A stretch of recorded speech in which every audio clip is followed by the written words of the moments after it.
Continuing with this idea, let me draw a couple more pictures here and help elucidate where we're heading with this.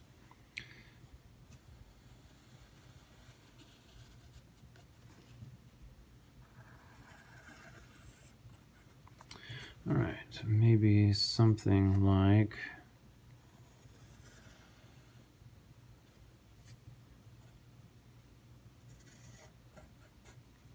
that. Okay, we'll call this B, and we'll call this location A. Right, these are arrows now. So I hope it's clear that once we have these arrows going, there can be no absolute minimum because this function can keep going down forever without bound, right? Keep setting smaller and smaller function values.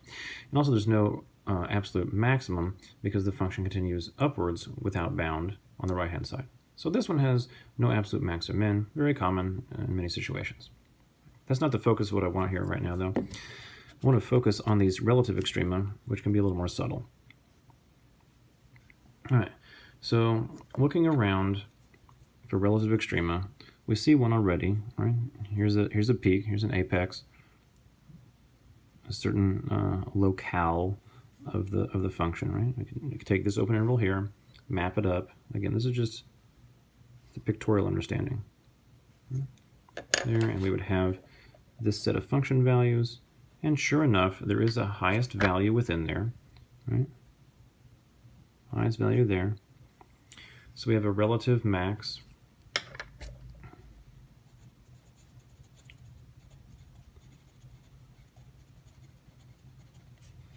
at x equals a. Okay. Not different than what we had before, really, and that's fine. Just want to note it. And what you'll see there, though, I'll try to explain more this time about it, is you will see that the tangent line there, right, the tangent line is horizontal. So what is the slope of the tangent line if the tangent line is horizontal? So the tangent line has a zero slope there.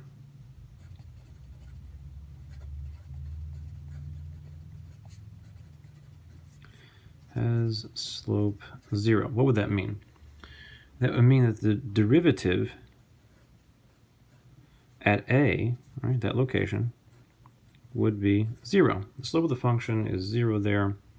So whenever you have a relative maximum like this, a classic peak case, right, of a continuous curve there, you would have a slope of 0. Okay, that's extremely important.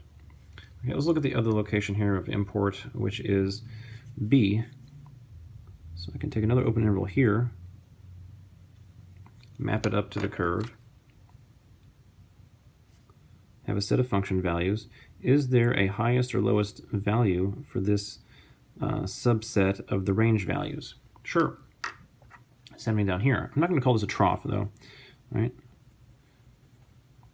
But certainly this is the smallest value happening in this red interval, right? So therefore, we do have a relative minimum.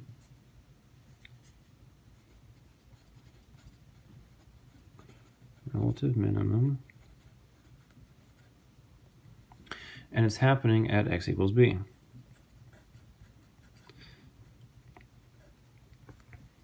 But I would never say the tangent line has a slope of 0 here. It's not possible. Matter of fact, because I have a cusp, which is the most important thing about this scenario, I had a cusp there.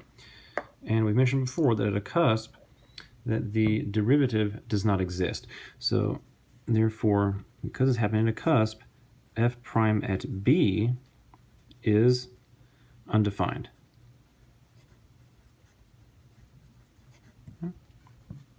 So we see for a situation like this, right, you have a tangent line of 0, you have a slope of 0, so derivative 0. Situation like this, the cusp situation, you have derivative does not exist. Right? So 0 and undefined are pretty important as regards relative extrema.